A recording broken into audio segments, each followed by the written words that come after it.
السلام علیکم ورحمۃ اللہ وبرکاتہ۔ آج کا ہمارا عنوان ہے جانور پر بھی احسان کرے۔ اسلامی شریعت میں جانوروں کے ساتھ بھی حسن سلوک کرنے کی تاکید کی گئی ہے۔ چنانچہ نبی صلی اللہ علیہ وسلم نے فرمایا، جس نے ذبح کیے جانے والے جانور پر رحم کیا تو اس پر اللہ تعالیٰ قیامت کے دن رحم فرمائیں گے۔ اس سے معلوم ہوا کہ ذبیحہ کے ساتھ نرمی اور شفقت کا معاملہ کرنا قیامت کے دن اللہ تعالیٰ کی طرف سے رحم حاصل ہونے کا ذریعہ ہے۔ جانور کے ساتھ نرمی اور شفقت کا مطلب بیان کرتے ہوئے خود نبی صلی اللہ علیہ وسلم نے فرمایا، پہلے چھری کو تیز کر لو اور جانوروں سے چھری چھپاؤ اور جلدی ذبح کرو۔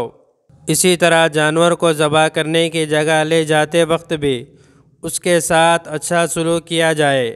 چنانچہ ایک مرتبہ حضرت عمر بن خطاب رضی اللہ تعالیٰ عنہ نے ایک آدمی کو دیکھا کہ وہ بکری کو اس کے ذبح کرنے کے لیے پاؤں سے گھسیٹ کر لے جا رہا تھا، تو اس سے حضرت عمر رضی اللہ تعالیٰ عنہ نے فرمایا کہ تیرا ناس ہو، اس بکری کو ذبح کے لیے اچھی طرح لے کر جاؤ۔ اسی طرح حضرت عمر رضی اللہ تعالیٰ عنہ نے یہ بھی فرمایا کہ ایک بکری کو دوسری بکری کے سامنے ذبح نہ کرو۔ اسی طرح جانور جب تک بالکل ٹھنڈا نہ ہو جائے اس وقت تک اس کی کھال نہ اتاری جائے۔ چنانچہ حضرت حسن بصری رضی اللہ تعالیٰ عنہ ٹھنڈا ہونے سے پہلے بکری کی کھال کو اتارنا ناپسند فرماتے تھے۔ جانور کا رخ ذبح کرتے وقت قبلے کی طرف ہونا چاہیے۔